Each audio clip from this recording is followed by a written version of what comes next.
Do you think he'll find out, Mama? He looks at me the same way Daddy used to look at you, right before it happened. I'm scared, Mama. I'm scared I'm going to become you. You remember to have everything ready, just like I told you last year. It's been a year now. I don't know how much longer I can keep holding on.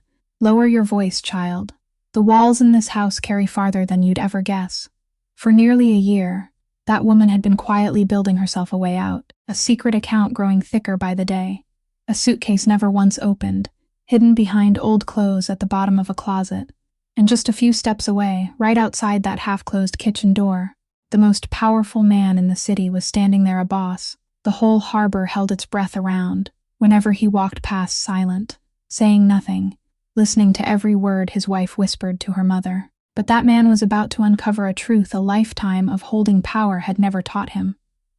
That the most dangerous thing in this house was not him, and the real name behind his wife's escape, along with what waited to be buried inside that suitcase, was about to overturn everything he thought he knew about love, about fear, and about himself.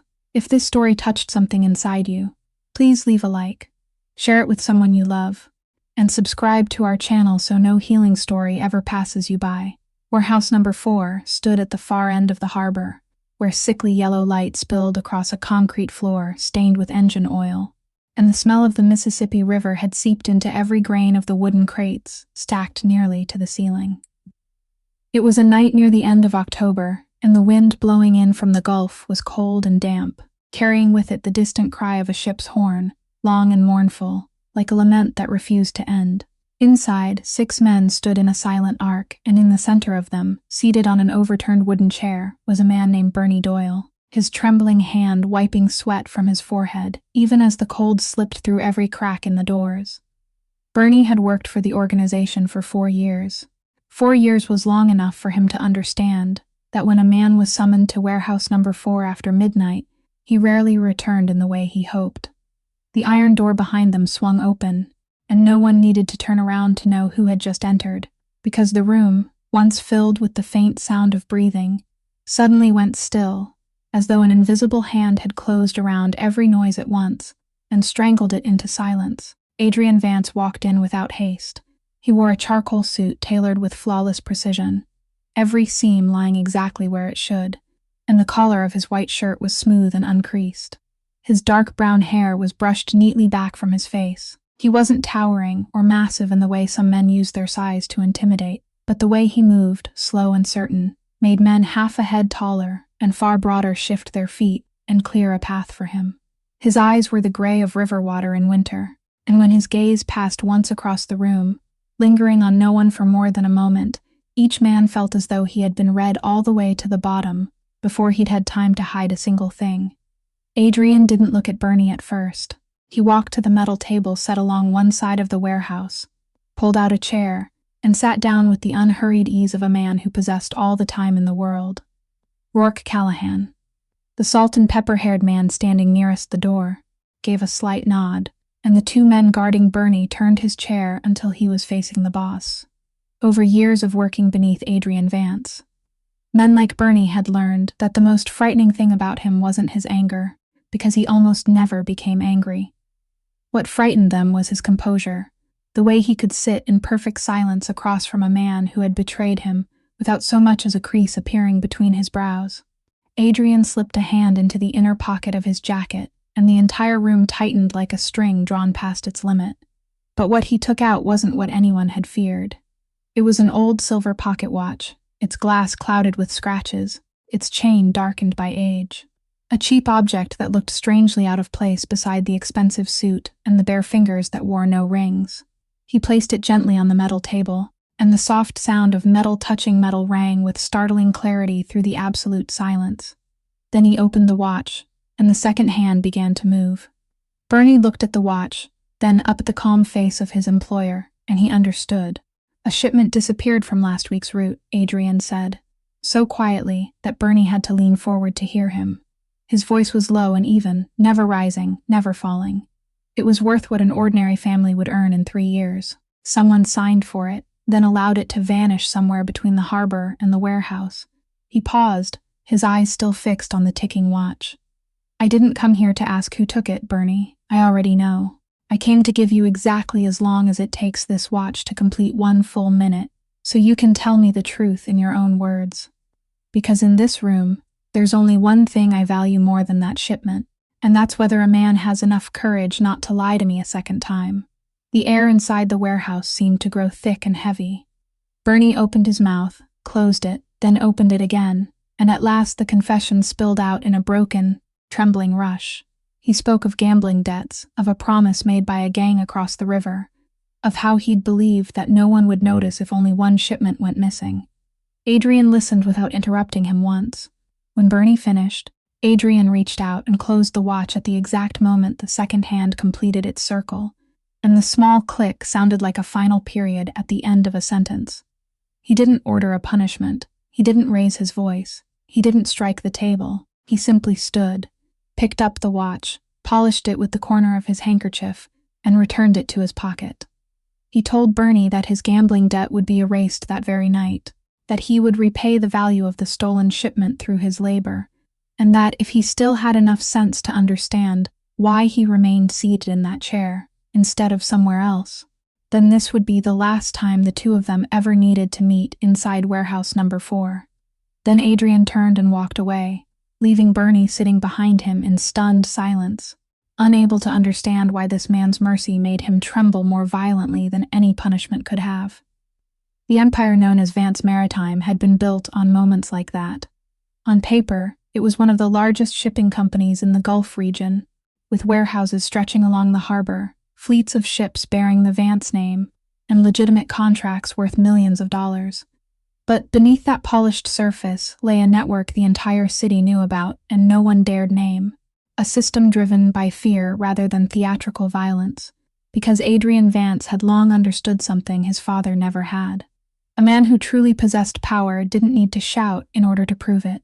He only needed to enter a room and let the silence do the rest. When Adrian stepped out of the warehouse and into the damp darkness of the harbor, Rourke walked beside him, and for one brief moment, beneath the weak yellow glow of the streetlights, something difficult to name could be seen on that cold, controlled face. It was a deep and ancient weariness that no power in the world could soothe. The loneliness of a man standing at the highest point with no one to trust, no one to lean on, and nowhere that truly felt like home. 3 days after the night at warehouse number 4, Adrian Vance sat in his office on the highest floor of the glass tower, overlooking the whole of the New Orleans harbor, and on the computer screen before him was the contract that had just been signed, the shipping route connecting the Gulf to the eastern seaports that he had pursued for nearly 2 years, a deal worth almost $4 million, the kind of pinnacle any man in the industry might spend a lifetime dreaming of reaching. Afternoon sunlight streamed through the glass and spilled across the polished walnut desk, and this should have been a moment of triumph, of celebratory drinks, firm handshakes, and smiling faces. But Adrian didn't smile. He sat there with an expensive fountain pen in one hand, while the other rested lightly on a second stack of papers, far thinner than the first, lying quietly beside the keyboard, and those few pages carried more weight than every contract he had ever signed in his life. The office door opened, and his personal attorney stepped inside, an older man in a gray suit with a leather briefcase tucked beneath one arm. He placed the documents Adrian had asked him to prepare the week before on the desk, and his voice was careful, almost hesitant, as he explained that everything was ready, that all it needed was one more signature from Adrian for the process to begin officially. It was a petition for divorce. Adrian lowered his eyes to the name printed at the top of the first page, Della Hayes Vance. The letters cold, orderly, and precise, and he felt something tighten inside his chest, a sensation he neither recognized nor wished to admit. The attorney waited for a moment. Then, when his employer said nothing, he cleared his throat softly and reminded him that he didn't have to decide today, that this was a serious matter, and that perhaps he should take more time to think. Adrian merely nodded, and the attorney quietly left, abandoning him to the 2 stacks of paper lying side by side on the desk, one representing the highest point of everything he had built, the other the collapse of the one thing he had never learned how to preserve.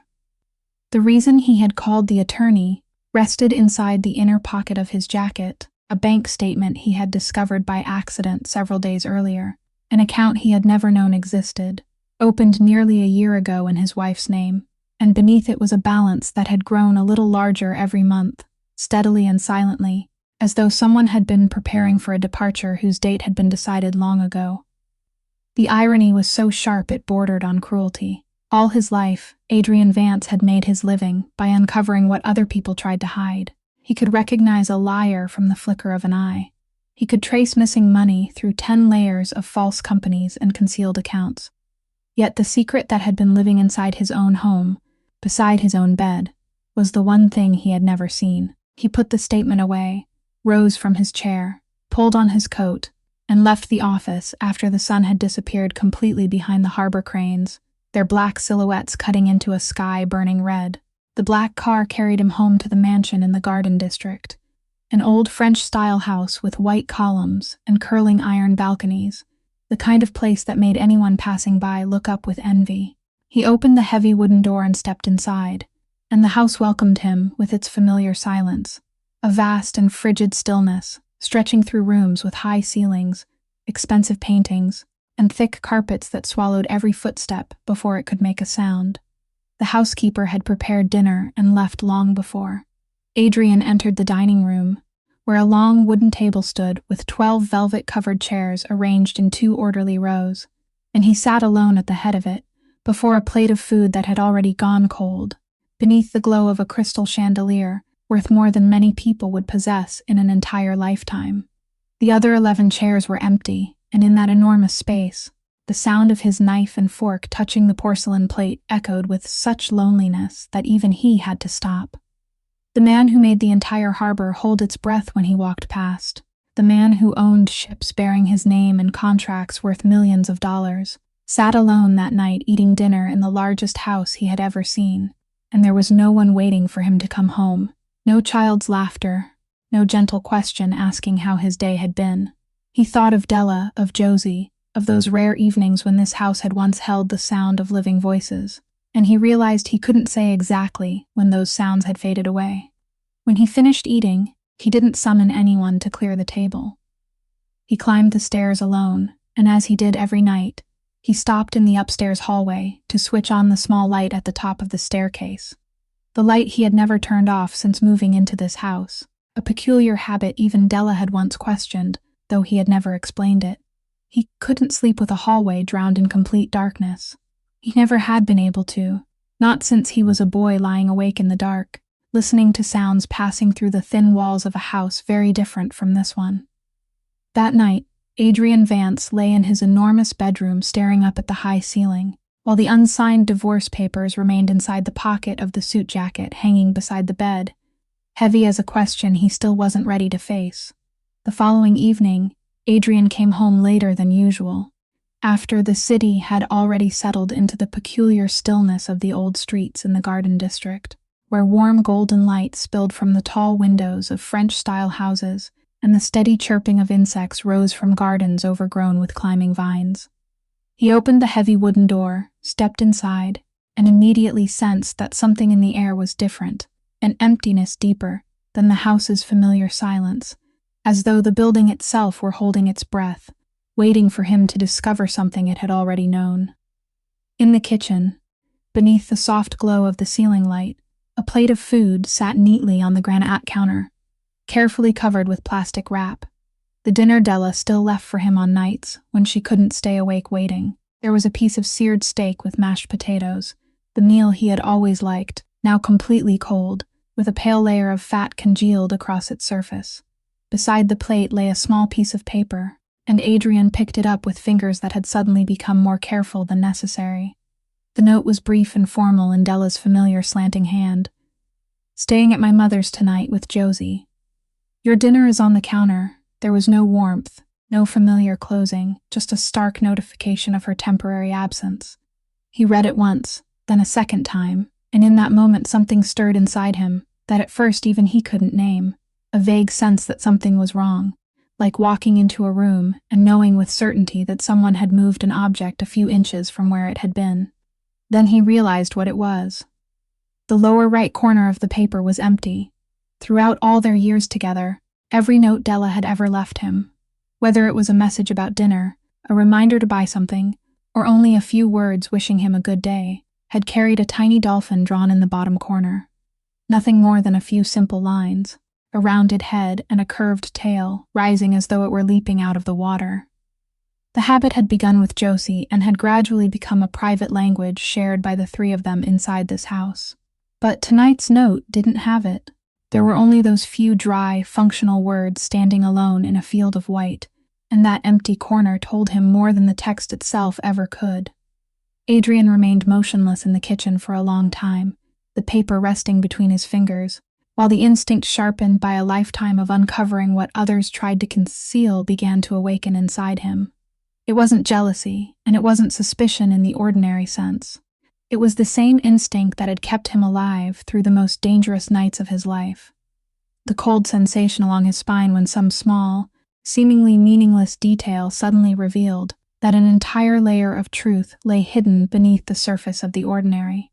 He thought of Della, the woman he had married nearly 4 years earlier, and it occurred to him that, although he had slept beside her for thousands of nights, watched her make coffee every morning, and memorized the way she tilted her head when she laughed, he had never truly known what was happening behind those hazel eyes. There had been moments when he found her standing at a window, staring outside with a distant expression he couldn't understand. Times when she startled as he entered a room because she hadn't heard his footsteps, and occasions when she held Josie tighter than necessary, as though she feared someone was about to tear the little girl from her arms. He had always assumed those things were simply part of the nature of a woman who had endured hardship before coming to him, and he had never asked, because in the world where he had grown up, people didn't ask. They watched in silence and formed their own conclusions. What Adrian didn't know was that at the very moment he stood reading that note in the cold kitchen, the woman who had written it was sitting not far away in another kitchen, smaller and far warmer, with her hands clenched tightly together, and a fear that had followed her for so long. She could no longer remember what it felt like not to be afraid. She was trying to convince herself that what she was preparing to do was right, that it was the only thing a mother like her could do, even though every time she thought about it, something inside her chest twisted with a pain she didn't dare admit. But Adrian couldn't know any of that yet. Tonight, all he had was the note without the dolphin and the growing certainty that something inside his house had been quietly cracking for a long time, without his ever noticing. He set the paper down on the granite counter, left the cold dinner untouched, and walked upstairs past the hallway light that burned as it did every night. This time, however, he stopped beneath its dim yellow glow for longer than usual, wondering when this house, filled with light and wealth, had become so dark in the places money could never reach, and whether the woman he had married had ever, even once, truly felt that this place was home. Adrian didn't know how long he had been standing beneath the hallway light, but when he finally moved, his feet didn't carry him toward the bedroom. Instead, he turned toward Della's spacious dressing room, where she kept her clothes and the things that belonged only to her, a room he had almost never entered because he had always believed that every person in a marriage had the right to preserve a private space no one else was allowed to invade. But tonight, the instinct that had awakened in the kitchen refused to leave him alone, and he opened the door, stepped inside, switched on the small lamp, and stood among rows of neatly hung dresses, shoes arranged in careful lines, and jewelry boxes filled with things he had given her over the years, but that she rarely touched. He didn't know exactly what he was searching for. He only knew that something inside this house was hiding from him, and he wouldn't be able to sleep until he found it. His gaze moved slowly across the room in the same way it moved across a crime scene, and then it stopped at the farthest corner of the built-in wardrobe, where, hanging apart from everything else, was an outfit he had never seen Della wear, a faded gray uniform from an industrial laundry, the fabric rough and worn, with a small yellowed plastic name tag pinned to the chest, something completely out of place among the silks and cashmere he had bought for her. He pushed the uniform aside, and behind it, tucked into the darkest corner of the wardrobe, was a small brown canvas suitcase, faded with age, the kind of cheap luggage anyone could buy at an ordinary discount store, an object that didn't belong in this house. Adrian pulled it out, placed it on the carpet, and knelt beside it. For a moment, he hesitated, because he knew that once he opened it, there would be no turning back, that whatever lay inside would forever change the way he saw the woman who slept beside him every night. But his hand had already drawn the zipper open, and the lid lifted. There were no clothes inside. The first thing he saw was a neatly clipped stack of documents, and when he picked them up and read them beneath the light, he recognized a lease for a small house in Baton Rouge, a city more than an hour's drive from New Orleans. The lease was in the name of Della Hayes, not Della Vance, as though she had carefully removed his surname from her life before she had even left. Beneath those papers was a savings passbook, and he opened it, studying the orderly entries that stretched across nearly a year.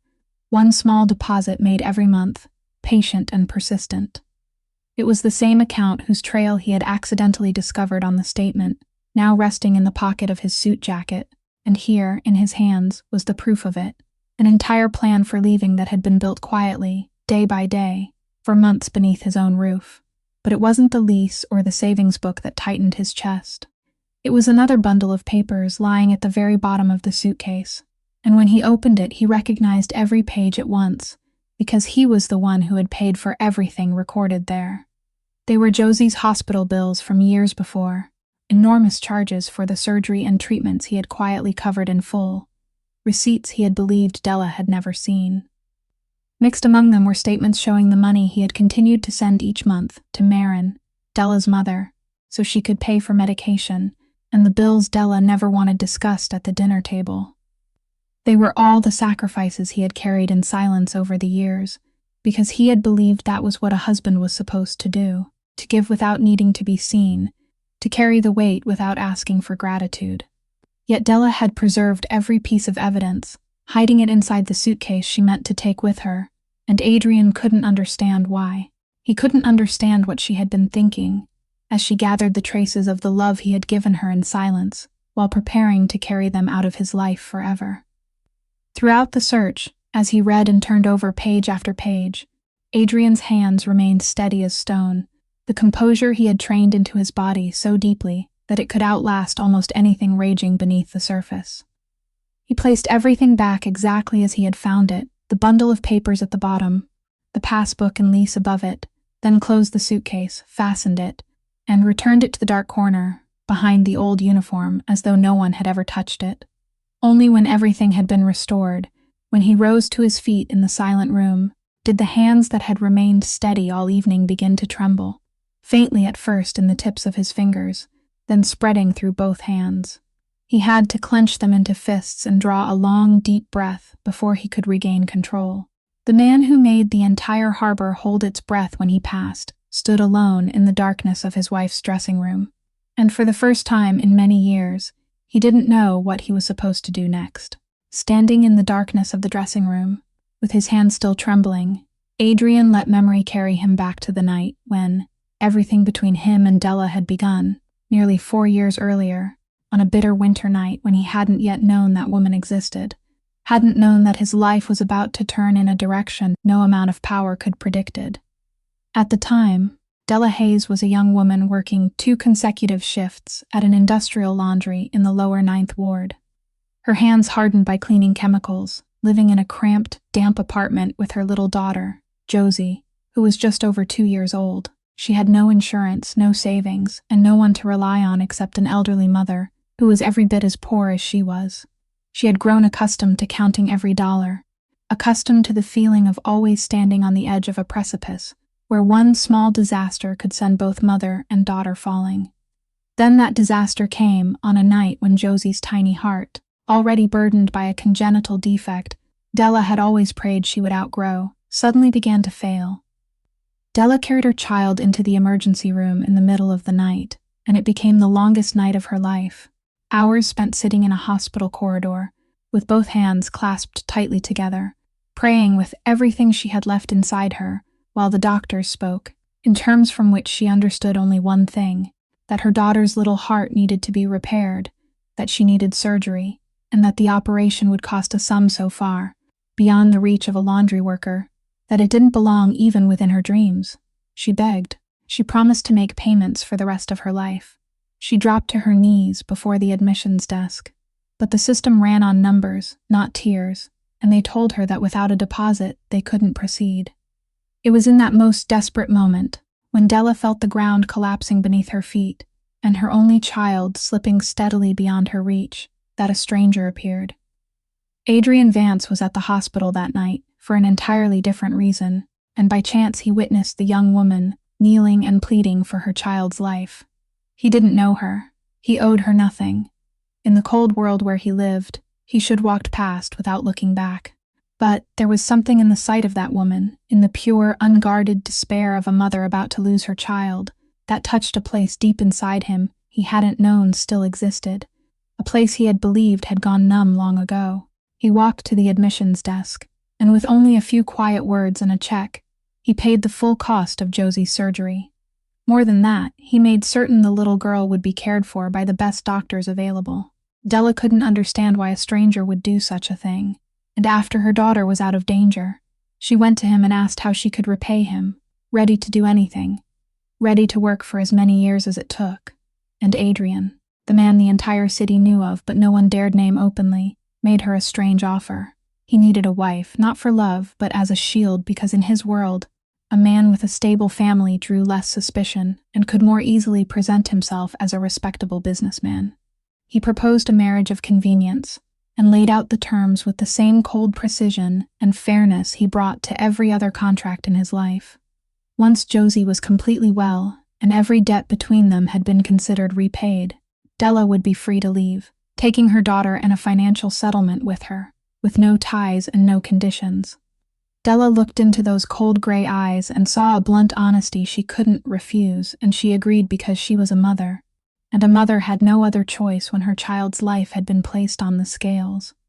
She sold her freedom to purchase her daughter's survival, entered the largest house she had ever seen as though stepping into a gilded cage, and carried with her the fear that had been rooted in her flesh since childhood, the fear of being trapped, of becoming dependent, of having the right to leave taken away from her. What neither of them knew, what would become the foundation of every misunderstanding that followed, was that, through all the years they lived beneath the same roof, they had quietly fallen in love without realizing when it happened, each in a clumsy and silent way of their own. But Adrian still believed that to Della, their marriage would always be nothing more than an arrangement she was waiting to escape, while Della believed that to Adrian, she would always be only a useful disguise he would gladly release once he no longer needed her. And those two false beliefs, like invisible walls rising between two hearts that already belonged to one another, had quietly driven them toward the ending that was now waiting for them both. The moment Della realized that the wall she had built around her heart was beginning to crack came about 6 months after their wedding, late one night when Josie, who had recovered well from her surgery, but was still a small child vulnerable to ordinary colds and fevers, woke with a burning forehead and a dry cough that filled the sleeping mansion with sounds of unease. Della was used to nights like that. She was used to managing everything alone, and she had meant to lift her daughter from the bed as she always did.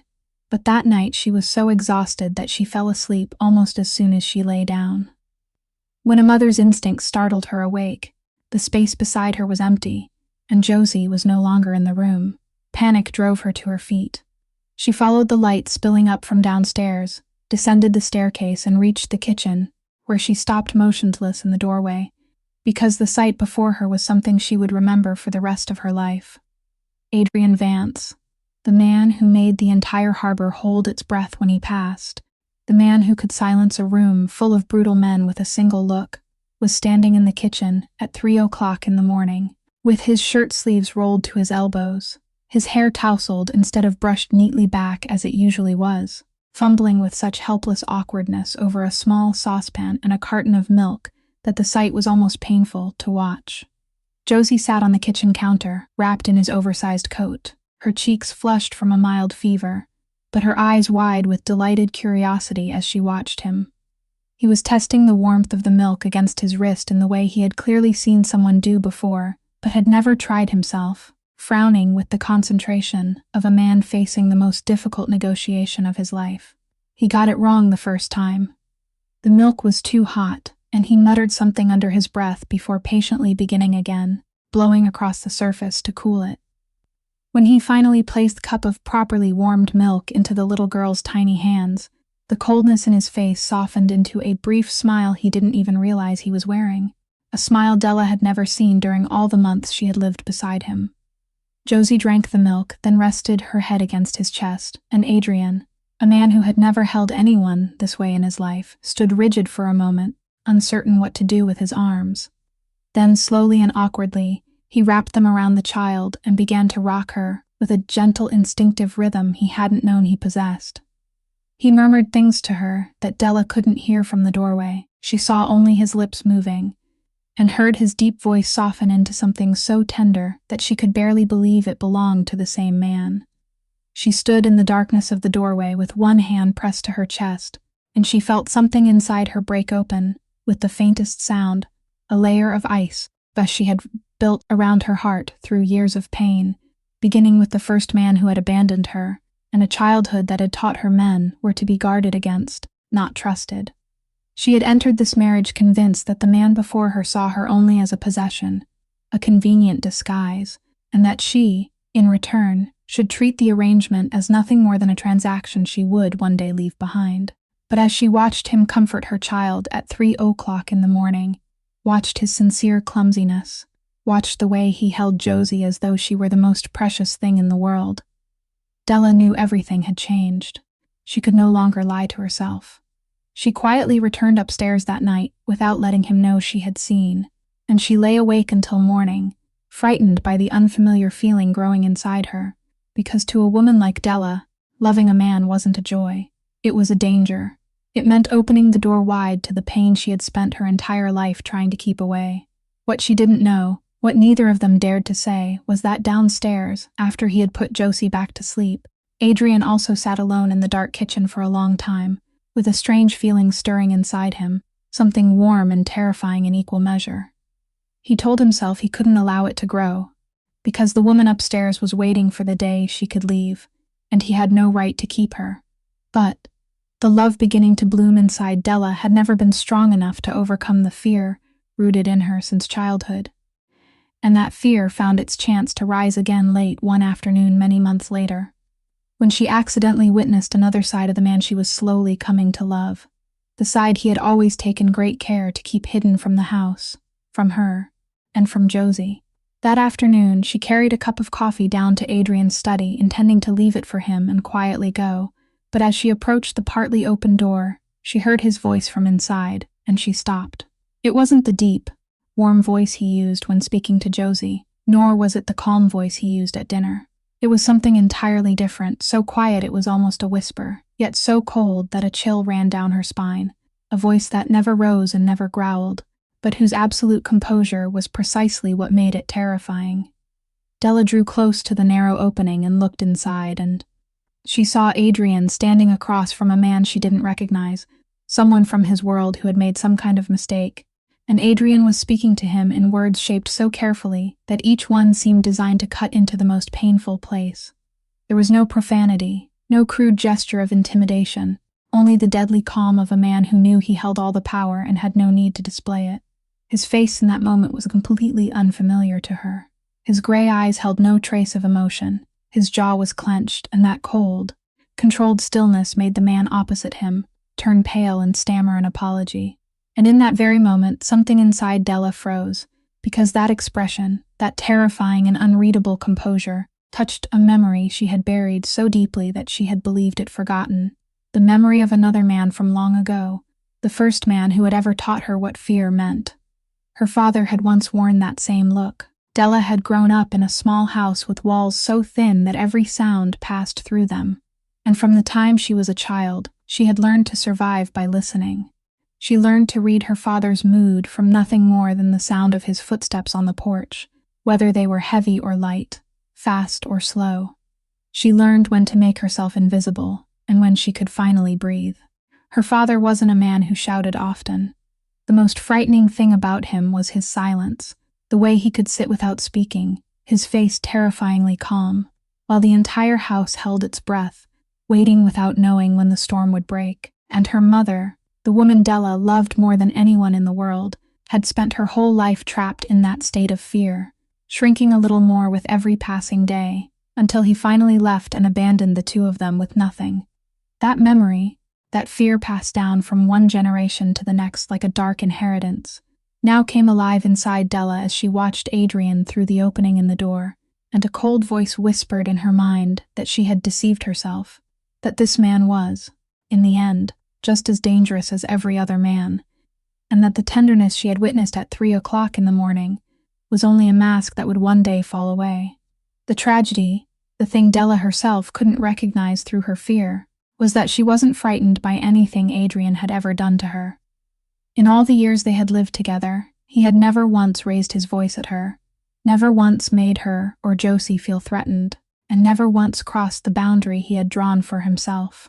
What frightened her wasn't his behavior, but the part of him she couldn't read, the cold and unpredictable abyss hidden behind those gray eyes, and the survival instinct that had carried her through childhood was now betraying her, making her see danger where there was, in truth, only a man as wounded as she was, a man hiding his heart behind a shell of ice, because he too had grown up in fear. But Della couldn't know that, and from that afternoon onward, a seed of doubt was planted inside her. It grew a little more each day, silently and relentlessly, until it became the quiet determination to prepare an escape, a suitcase hidden behind an old uniform, an account that grew steadily larger, and fearful whispers shared with her mother in a small kitchen in Tremé, telling her that she was afraid she would become her mother. Sunday dinner at Marin Hayes's house in Tremé had become a familiar ritual throughout the years of their marriage, one of the few evenings when all three of them, along with Della's aging mother, gathered around a small table inside an old wooden house that was worn by time but filled with warmth, where the smell of gumbo simmering all afternoon mingled with the soft murmur of gospel music drifting from the radio perched on top of the kitchen cabinet. Adrian had always felt that there was something gentle in that little house that his vast mansion could never possess, a sense of life, a human warmth, and he continued to come faithfully every week, even though his heart was now burdened by the unsigned divorce petition, and everything he had discovered inside the suitcase hidden behind the old uniform. That Sunday, he arrived with a bottle of wine in his hand, the gift he had always brought, and he entered the house wearing his usual calm expression, concealing everything that churned within him. Marin and Della were in the kitchen, putting the final touches on the meal, while he had been given the task of setting the table in the front room, a job he performed every week. Holding a stack of porcelain plates, he began arranging them in the order he knew by heart. The door between the kitchen and the front room had been left partly closed, leaving only a narrow opening, and in an old wooden house with thin walls, sound traveled through that opening far more clearly than either woman in the kitchen could have imagined. At first, Adrian had no intention of listening. Fragments of ordinary conversation about spices, and the weather passed through his ears as they always did. But then Della's voice dropped, taking on a tone he had never heard from her before, a trembling rawness, a naked fear, and his hands stopped in the middle of their work, the stack of plates still resting in his grasp. He heard his wife tell her mother about the fear that had been following her. He heard her speak of her father, of a certain expression that had drawn her back to the darkest days of her past. And then he heard her confess that she was afraid she would become like her mother, a woman who had spent an entire lifetime living in fear. He heard Marin answer in a low and careful voice, telling her daughter to keep everything she had prepared ready, just as she had warned her before, and reminding her to lower her voice, because the walls in that house carried sound farther than she realized. Every sentence, every word, fell into Adrian's ears like drops of freezing water, and the plates in his hand seemed to grow heavier with each passing moment, so heavy that his knuckles turned white from the force of his grip, though his face didn't change at all and remained covered by the same composure that had long since become his second nature. Beside him, the old radio on top of the cabinet continued playing a hymn, a woman's voice rising sweetly and earnestly as she sang of salvation, of grace, of a hand reaching down to lift those who were drowning, completely indifferent to what was quietly breaking apart only a few steps away. Adrian would always remember the strange, suffocating ache of realizing that a house could sound so peaceful while something inside it was silently reaching its end. He had believed he understood his wife. He had believed that nearly 4 years beneath the same roof had been enough for him to read every hidden corner of her heart. Yet now he stood there holding a stack of plates like a stranger inside his own marriage, listening to the woman he loved tell her mother that she was afraid of him, that she had spent an entire year preparing for the day she would leave him, and he couldn't understand how she could fear him so deeply when he had never once done anything to make her afraid. But Adrian didn't push open the door. He didn't raise his voice. He didn't hurl the plates onto the floor, no matter how much the anger twisting inside his chest might have wanted him to. Instead, he did what his entire life had taught him to do. He swallowed everything, placed the plates on the table with such gentle precision that they didn't make a sound, then quietly turned away, picked up his coat, and walked out of the little house in Tremé while the hymn still drifted behind him, without saying goodbye, without letting the two women in the kitchen know that he had heard every word. He got into his car, placed both hands on the steering wheel, and sat motionless for a long time in the darkness, the most powerful man in the city, with no idea what to do with the truth that had just shattered inside his heart. That night, Adrian didn't drive straight home. He wandered for a long time through the deserted streets of New Orleans before finally returning to the darkened mansion, where he sat down in his study without turning on the overhead lights, allowing only the weak glow of the desk lamp to fall across his weary face. He took the silver watch from his pocket, the cheap, weathered object he carried with him through every meeting, every deal, and every moment of greatest power in his life, and began turning it slowly between his fingers as he always did whenever something stirred too deeply inside him. The watch had once belonged to his father, Silas Vance, and it was the only thing Adrian had kept from a childhood he had spent his entire life trying to escape. As the silver metal glimmered beneath the lamplight, the memories he had locked away began to rise, and Adrian allowed himself to drift backward into the years when he had been a boy living in a cramped house in a poor working neighborhood, where poverty clung to everything like a layer of dust that could never be wiped clean.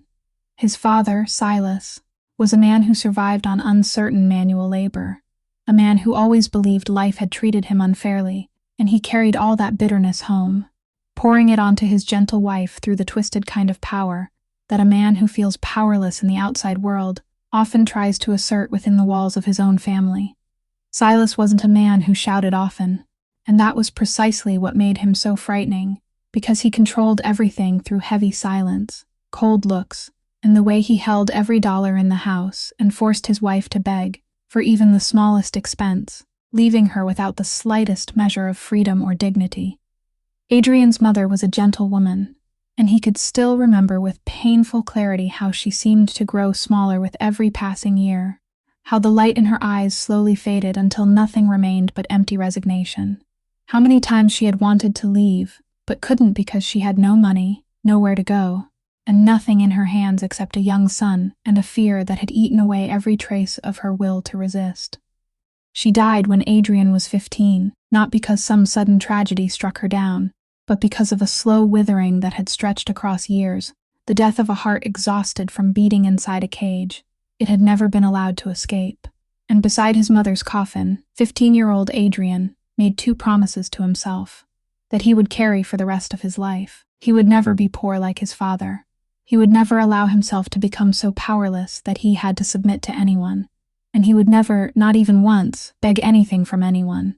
Those two vows had forged the man he became. They drove him upward from the darkest depths and pushed him to build an empire, to become the man the entire city feared, to claim the power and wealth his mother had never dared dream of. Also, he would never be as helpless as she had been. But tonight, sitting alone in the darkness, with his father's watch, turning slowly between his fingers and Della's trembling voice, still echoing in his mind, a terrible thought began to creep into Adrian's consciousness. A thought he had avoided all his life but could no longer outrun. He had spent his entire life trying not to become his father, trying not to become an oppressor. Yet the way he loved Della, the way he had built a fortress of money and power around her, surrounded her with luxury without ever once asking whether she wanted to live inside it, the way he gave her everything in silence without ever allowing her to know, to choose, or to speak, all of it, from an angle he had never dared consider, might also have been a form of control, a cage forged from gold instead of poverty. Della was afraid she would become her mother, and tonight, for the first time in his life, Adrian Vance faced the matching fear within himself. The fear that despite spending his whole life running away, he was slowly becoming the father he hated most, and that the woman he loved might be dying little by little inside his magnificent house in exactly the same way his mother had once died little by little inside his father's impoverished home. While Adrian was drowning in his struggle with the ghosts of his own past, somewhere else in the city, a real danger was quietly taking shape, a threat that had nothing to do with the fears inside him and everything to do with the ruthless world he had built. The $1 million shipping route he had seized the week before hadn't been a victory without a loser, because to win it, Adrian had pushed aside a rival gang that had been pursuing the same route for a long time, a gang operating across the river and led by a brutal, vindictive man who had lost both face and an enormous profit because of Vance Maritime. In the world men like them inhabited, a defeat of that kind was never swallowed in silence, and Adrian's rival had begun quietly searching for a way to retaliate, not through a direct confrontation, because he knew perfectly well that challenging Adrian Vance openly on his own territory would be a suicidal gamble, but by finding his weakness, the softest place where a single blow could inflict the greatest pain. Yet this was where Adrian's enemy encountered a wall, because for years Adrian had protected his family with secrecy so complete it was almost absolute. No one in his criminal world knew that the cold, controlled man had a wife and a young daughter.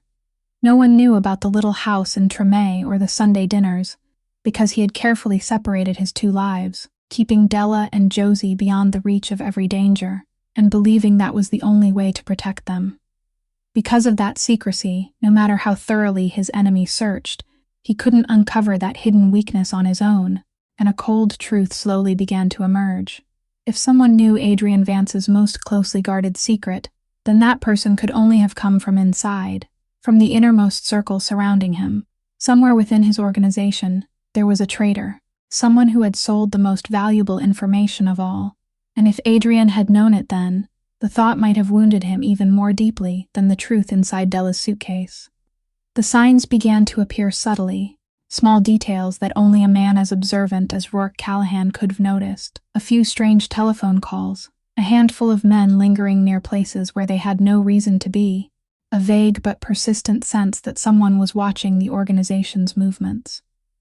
Rourke, the salt-and-pepper-haired man who had stood beside Adrian through countless years, began investigating in silence, and during that investigation, a series of suspicious coincidences accidentally turned the weight of suspicion toward him.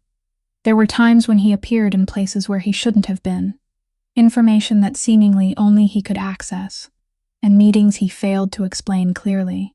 To anyone looking in from the outside, Rourke Callahan appeared to be the leading suspect, the man closest to Adrian, the man who knew the most secrets, and the man who had every opportunity to betray him.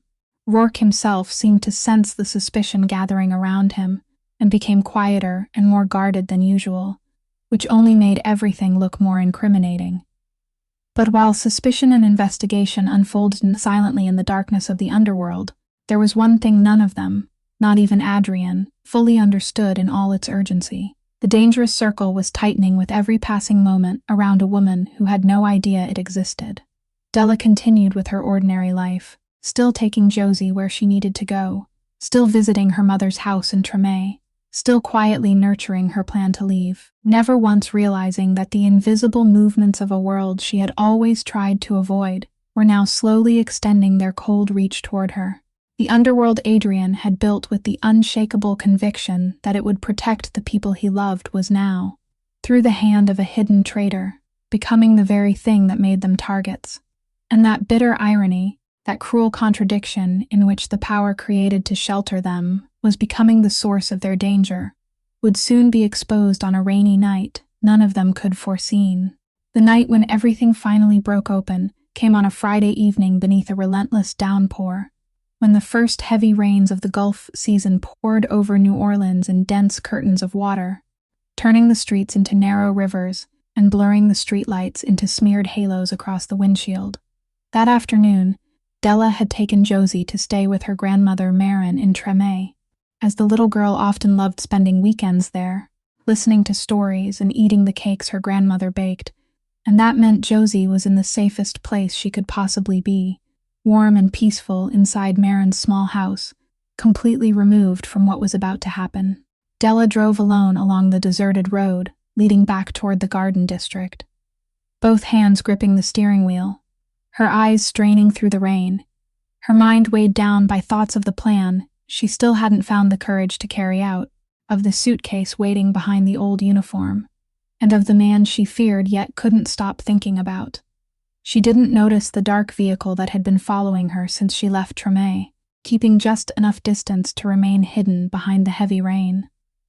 When she reached a lonely stretch of road running beside an abandoned warehouse district, where the lights were sparse and there wasn't another person in sight, the other vehicle suddenly accelerated, pulled ahead, and swerved across her path, forcing Della to slam on the brakes. Her car skidded across the wet pavement before jerking to a stop. Her heart hammered against her ribs as several shadowy figures stepped out of the other vehicle, beneath the rain, and began moving toward her with unmistakable menace. And in that moment, every fear she had carried throughout her life gathered into a single icy current running down her spine. But Della Hayes wasn't a woman who surrendered easily. She had survived too much, and the hardest years of her life had taught her that when danger came, panic was a luxury a mother couldn't afford. Instead of freezing in terror, her mind sharpened with almost cold clarity, and in an instant she understood that if she remained inside the car, she would become prey. So she did the one thing none of them expected. She threw the car into reverse and pressed the accelerator. The engine roared as the vehicle shot backward, knocking one of the approaching men aside. Then she wrenched the wheel hard, sending the car sliding sideways across the slick road as she tried to force it through the narrow gap between the blocking vehicle and the warehouse wall. That quick thinking and fierce resolve saved her during those first few seconds, startling the attackers and giving her enough precious time to reach for her phone and call the number she had sworn she would never use, Adrian's. The call lasted only a few seconds, long enough for her to scream her location before one of the men shattered the driver's side window, but those few seconds were all Adrian needed. On the other end of the line, the man who had just heard terror in his wife's voice rushed out of the house without even stopping to put on a coat and drove through the rain at a reckless speed, his heart racing for the first time in his life, not from anger or calculation, but from the raw fear that he would arrive too late. When he reached the scene, his headlights tore through the rain and illuminated the attackers trying to drag Della from the car. And he didn't hesitate for even a moment. Adrian Vance, the man who made the entire harbor hold its breath when he passed, was no longer a powerful boss controlling events from a distance through cold calculation. He was simply a man fighting with everything he had to protect the woman he loved. He charged into the men, and beneath the chaotic rain, a violent struggle erupted. He shielded Della with his own body, pushing her behind him and taking blows that had been meant for her. He fought with a ferocity even the attackers hadn't anticipated, but there were too many of them, and as he gave everything he had to hold them back long enough for Della to escape, a heavy blow struck him and sent him staggering.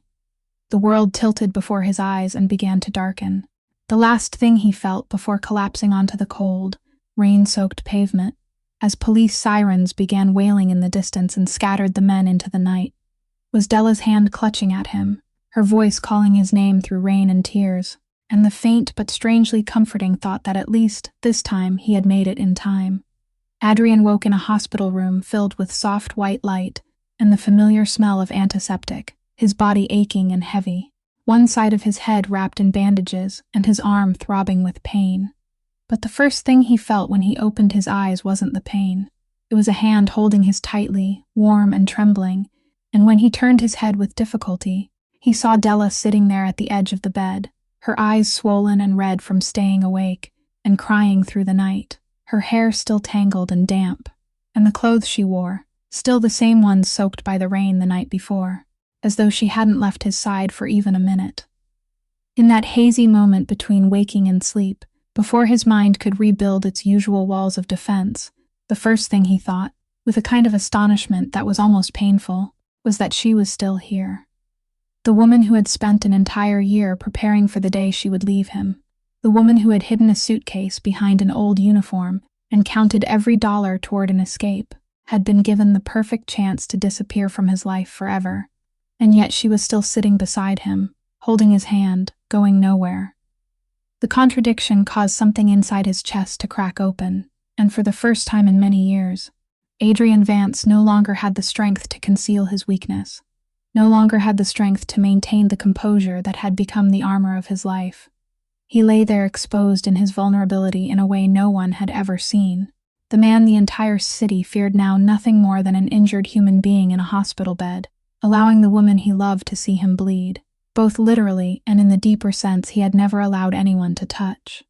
All his life, he had believed strength meant never allowing anyone to see him in pain, that a real man carried every burden in silence and never begged, the belief he had sworn to uphold beside his mother's coffin when he was 15 years old, the belief that had carried him to the very summit of power.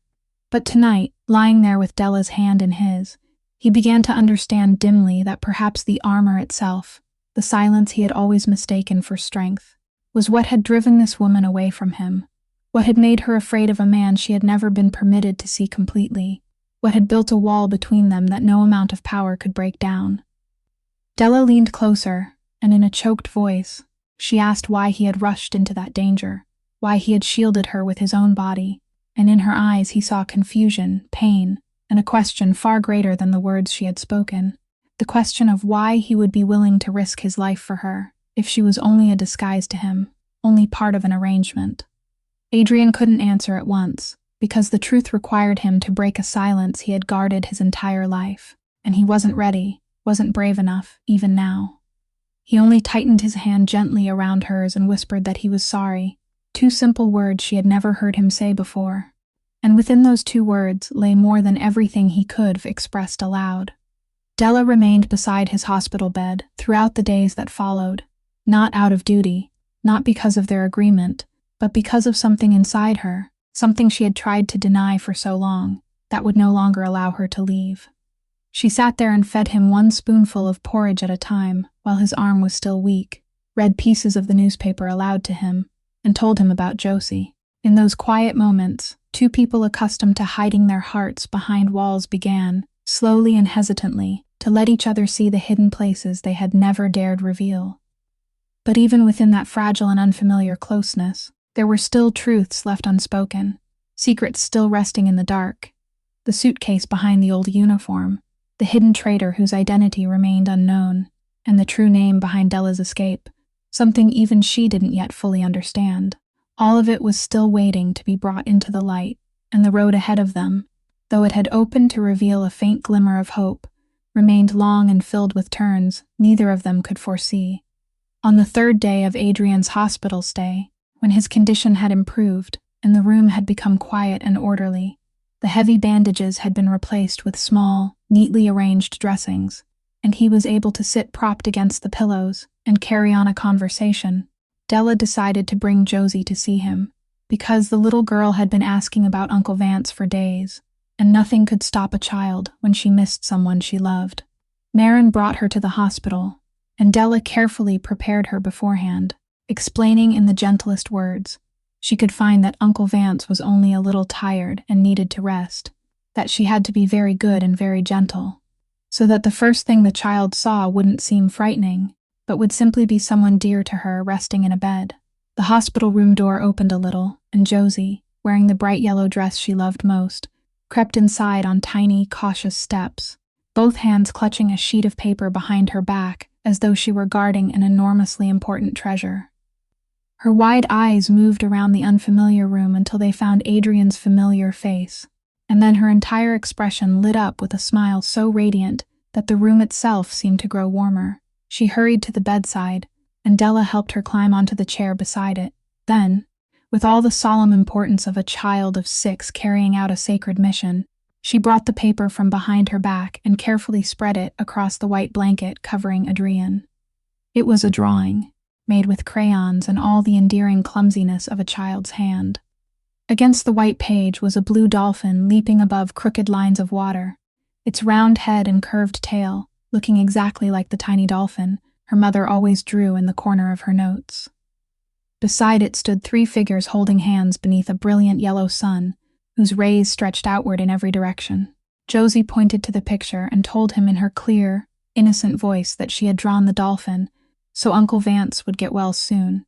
because dolphins were the strongest and kindest animals in the sea, and that once he was better, their whole family could go out together again. Then she leaned forward, placed her tiny, soft hand over his large, calloused one, and held it tightly, as though she meant to pass all her strength into him, before lifting her innocent eyes and waiting for his answer. Adrian Vance, a man who had never shed a single tear in front of anyone in his entire life, who had stood beside his mother's coffin at 15 without crying, who had faced danger, betrayal, and loss without allowing his expression to change, now felt something rising inside his chest, an emotion so powerful and uncontrollable that it came from a place he had sealed shut for years. He looked at the drawing of the dolphin resting on the blanket, at the small hand holding his, and at the three figures standing together beneath the sun, drawn by this child with the full purity of her heart. A family. The family Josie believed was real. The family he had never dared believe he deserved, and he couldn't endure it any longer. He slowly turned his face toward the wall beside the bed and murmured something about the light stinging his eyes. But Della, standing silently at the foot of the bed with one hand covering her mouth, saw his shoulders begin to tremble. She saw that unyielding man allow his tears to fall for the first time in his life, silently and without a sound, his face turned toward the wall so no one would have to see. And in that moment, while Josie continued holding his hand and chattering happily about her dolphin, completely unaware of the emotional earthquake her little drawing had caused, Della understood something that all the fear and suspicion inside her had hidden for so long. This man loved her daughter, and he loved her, with a love so deep and silent that even he had never learned how to put it into words. Throughout the days Adrian remained in the hospital recovering from his injuries, Rourke Callahan didn't rest for a single moment in his search for the person who had betrayed the secret of his employer's family, because he understood better than anyone that the attack on that rain-soaked night could never have happened without a traitor on the inside, and he was fully aware that he himself was the man under the greatest suspicion, that every piece of evidence visible on the surface seemed to point toward him. But instead of avoiding the scrutiny or trying to defend himself, the salt and pepper-haired man quietly dug deeper into every detail, tracing phone calls, financial transactions, and unusual movements within the organization. And little by little, a picture entirely different from the one presented by appearances began to emerge.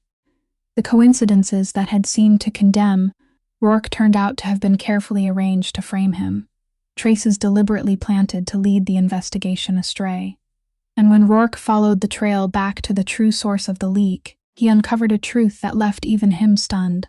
The traitor wasn't some outsider, nor was he an ordinary disgruntled subordinate, but a man named Colby, someone Adrian himself had saved years earlier, pulled from the mud when he had nothing left, trusted, supported, and brought into the innermost circle of his organization.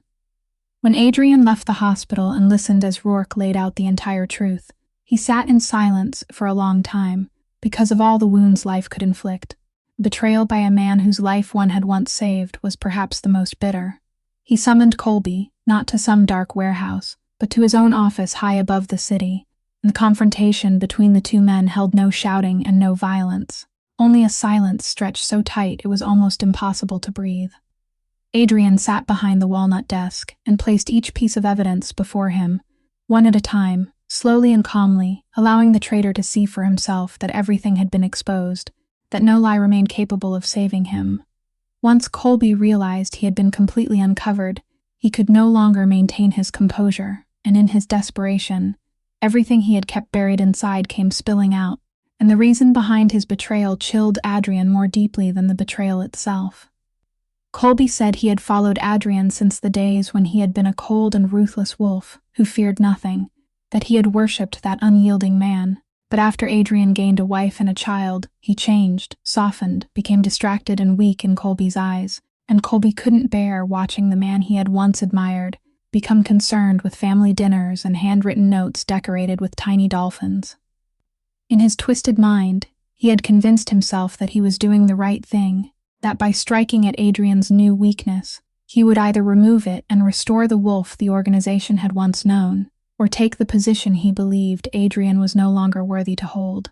Hearing those words, Adrian didn't become angry in the way another man might have expected, because anger gave way to a cold clarity and a grief that ran far deeper. He looked at Colby and realized that the man sitting before him was a reflection of the person he himself had once been, someone who believed cruelty was strength and love was weakness, someone who had surrendered his soul to this merciless world. Adrian dealt with Colby not through violence, but with the power and judgment that had carried him to the top, stripping him of everything he possessed, severing every connection he had, and casting him out of the world he had betrayed, a punishment heavier than any act of revenge for a man whose very reason for living was power. But after Colby had been taken away, and Adrian was left alone in the office, he stood beside the window and looked down at the harbor stretching beneath him, at the empire he had spent his entire life building, and one final bitter truth broke open inside him in its entirety. This underworld, this power he had created with the unshakable belief that it would protect the people he loved, was the very thing that had nearly taken Della's life, nearly left Josie without a mother, nearly destroyed the small family he treasured more than his own life. He had believed that the higher the walls and the stronger the fortress, the safer the people inside would be. But those same walls had become the target at which his enemies aimed, and the day he understood, that was also the day a thought began to take root inside him, one he had never before dared to consider, that perhaps the time had come to let go of everything he had spent his whole life fighting to obtain. After Adrian was discharged from the hospital and returned to the house in the Garden District, something between him and Della had changed in a way that could never be undone.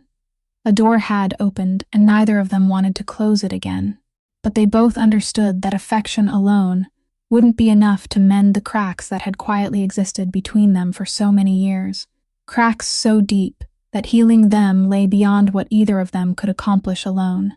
It was Della who first suggested that they seek professional help, and although Adrian, a man accustomed to solving everything by himself, and who had never exposed his heart to anyone, initially found the idea of speaking about the most private parts of his life in front of a stranger almost unbearable, he agreed, because he understood that if he wanted to preserve the most precious thing in his life, he would have to learn to do things he had never before dared to do. Dr. Imani Cole had a quiet office in an old and graceful neighborhood, a room filled with soft golden light, comfortable upholstered chairs, and an atmosphere that made people feel safe enough to lower the defenses they had carried throughout their lives.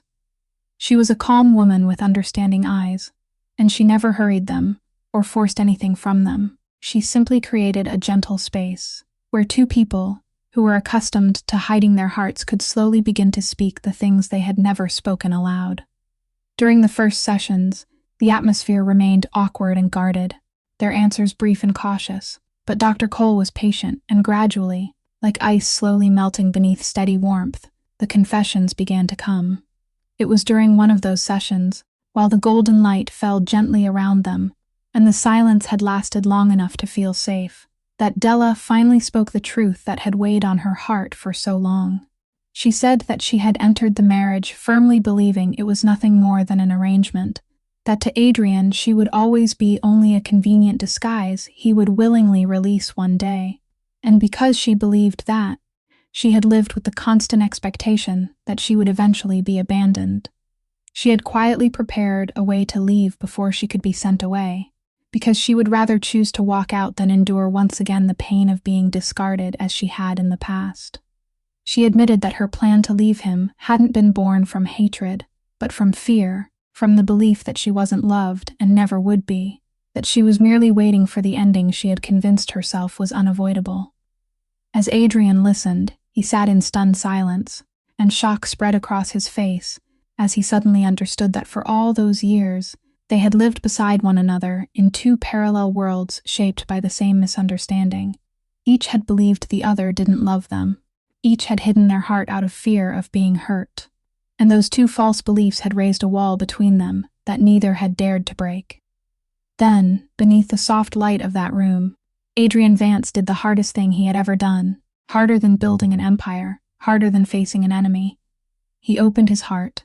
In a rough and hesitant voice, he told Della that he had never, not for a single day, regarded her as an arrangement, that on the night he saw her kneeling and begging for her child's life, something inside the hardened man he had become had broken open, and that the marriage proposal, the cold and practical disguise he had offered, had really been the only way a man who didn't know how to love could think of to keep her beside him. He told her that he had loved her for a very long time, but he hadn't known how to say it, hadn't known how to love except by giving quietly and protecting from the shadows, because that was the only language he understood. Della began to cry when she heard those words. Tears of release mingled with an unbearable sorrow. Sorrow for the entire year she had spent preparing to leave. Sorrow for all the months they had lost to silence. Sorrow that two people who loved each other so deeply had nearly lost one another, simply because neither had dared to speak. Yet even as the wall of misunderstanding between them began to collapse beneath the gentle light of the therapy room, Dr. Cole, with her perceptive gaze, quietly suggested that there was still something Della hadn't fully revealed, a hidden part of the story behind that escape that even she herself didn't seem ready to confront. And the question remained suspended in the room, opening a door toward an even deeper truth that was still waiting to be brought into the light. The question Dr. Cole had left hanging in the air during that therapy session followed Della home and haunted her for days afterward, because deep inside, she knew there was still something about that escape she had never truly faced, something that pressed against her thoughts whenever she returned to it, and at last, when she could no longer bear the weight of it, she went to her mother's small house in Tremé to confront the truth. That afternoon, while Josie sat drawing pictures in the next room, and the gospel radio murmured as it always did, Della took a seat across from her mother and began talking about the plan to leave, about the house she had rented in Baton Rouge, about the account she had quietly built, and as she retraced each detail of the plan she had always believed was entirely her own creation, the pieces slowly stopped fitting together. She realized that the money in the account was far greater than anything she could truly have saved from her modest wages, that someone had been quietly adding to it in sums she had never noticed. And when she looked directly into her mother's eyes and asked the question aloud, Marin Hayes's face revealed everything before she could say a single word. The older woman rose in silence, walked into the back room, and returned carrying an old tin box Della had never seen before, its corners rusted and its existence hidden so carefully that even the daughter who visited this house every week had never known it was there. Marin placed the box on the table, lifted the lid with trembling hands, and inside, Della stared in shock at not only the money her mother had quietly saved and added to her daughter's account over all those months, but also Della's identification papers and Josie's birth certificates, copies of important records, everything arranged neatly and carefully inside the box, ready to be gathered and carried away within minutes. Della looked at the box without speaking, because the truth unfolding before her was more terrible than anything she had imagined. The escape she had always believed belonged to her alone, the plan she thought had been born entirely from her own fear, had in fact been quietly prepared and sustained by her mother for a long time, to a far greater extent than anything Della had managed by herself, as though Marin had been the true architect behind the road that led away. With tears gathering in her eyes and her voice catching in her throat, Marin finally spoke, telling her daughter that she had kept these things not because she hated Adrian, not because she wanted to separate them, but because of a fear that had followed her for 30 years and had never once released its grip. She said that a mother who had once been forced to beg for permission to stay, then forced to beg for permission to leave, a mother who had once been trapped with nothing in her hands and nowhere to run, would spend the rest of her life preparing for the day everything might collapse. She would never stop keeping one door slightly open for escape, no matter how much the circumstances had changed. She said that when she watched her daughter enter a marriage with such a powerful man, all she could see was the image of herself long ago, the terror that her daughter might one day become trapped as she had been trapped. And so she had quietly done the only thing the instincts of a mother who had survived hell told her to do. She prepared an escape for her child, a passage out, so that her daughter would never find herself begging another person for the right to walk away. Della sat there looking at her aging mother, looking at the tin box filled with fears that had been preserved for 30 years, and a complicated emotion rose inside her that she couldn't name. There was shock in realizing that the fear she had always believed belonged only to her had actually been passed down by the mother she loved more than anyone. And there was also a deep compassion for the woman who had lived her whole life in a posture of readiness to flee. And Della understood that the ghost she had always feared wasn't hiding inside Adrian at all. It lived in the blood running through her own veins, an inheritance of fear passed from mother to daughter across the years. Sitting before the tin box that held 30 years of her mother's fear, Della felt she needed to understand where that fear had truly begun. And as though she had been waiting for this moment all her life, Maren finally told her daughter the truth she had buried for so long that it had become part of her own flesh and blood. She said that before Della was born, she had once had another child, a son, Della's older brother, a boy Della had never known existed, a child Maren had loved with her whole heart. The boy had been born with a damaged heart, the same congenital defect carried in the family's blood. An illness passed silently from one generation to the next like an invisible curse, and it required medical care that a poor family in those days could never hope to reach. In a voice breaking into pieces, Maren told her how she had been forced to stand by helplessly and watch, how she had knocked on every door, begged everyone she could, and done everything a mother could possibly do. But poverty had bound her hands, and she had lost her son simply because she didn't have enough money. Simply because she had been trapped in the most absolute kind of helplessness, with no way out, no emergency savings, and nothing in her possession except 2 empty hands and a shattered heart. It was from that terrible loss that her obsession had been born, the unshakable belief that a woman, a mother, must never allow herself to have nothing, must never leave herself powerless before fate, that she must always have money set aside, an escape route, a ticket that would allow her to act when disaster came. Because Maren knew too well the price of helplessness. She had paid that price with her own child's life. When she heard this, Della began to cry, and she understood that the fear her mother had passed down to her hadn't come from selfishness or hatred. It was the scar left by tragedy, the way a broken heart tried to protect what remained in the only way it knew. Yet even through her tears, another truth began to grow clear in Della's mind, a truth that had been before her all along, but that she had never fully seen.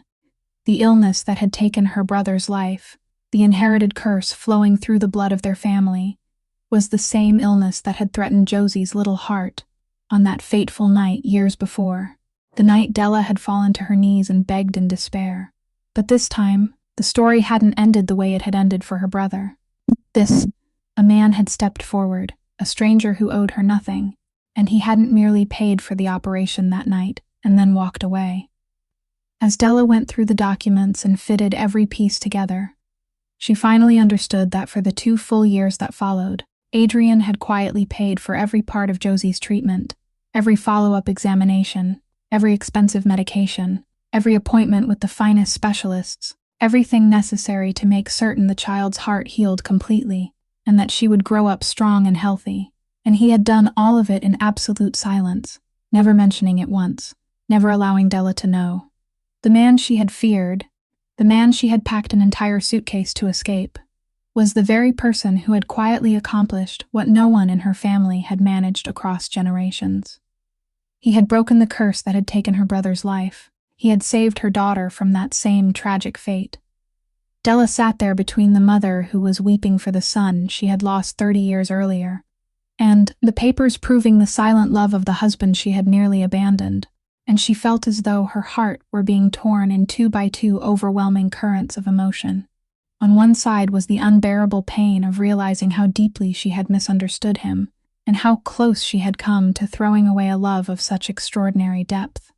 On the other was a flood of gratitude and tenderness she could no longer contain for the man who had quietly stood beside her, protected her and her child, even while she had already turned away from him inside her own heart. After Della told Adrian everything she had discovered in the little house in Tremé, about the tin box, about the son her mother had lost, about the 30 years of fear passed down from one generation to the next, Adrian sat in silence for a very long time, and inside him, the old instinct that had followed him, all his life rose once again, the instinct that told him to swallow everything, to forgive quietly within himself and never speak of it, to carry this painful truth alone as he had always carried every burden in silence.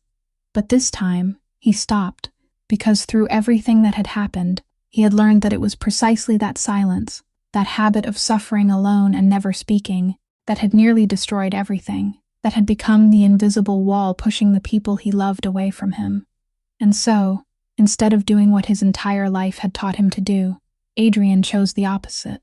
He suggested that he and Della return to Treme together and sit down with Marin, not to accuse her or place blame, but so that at last, after all these years, everyone in their small family could sit together and speak the truth openly. That Sunday afternoon, while Josie played in the garden beneath the warm sunlight, and her bright laughter drifted in through the window, the three adults gathered around the familiar little kitchen table. And this time, it wasn't Della or Adrian alone, but the presence of both of them together, united rather than divided into two people Marin could deal with separately, that changed something in the room.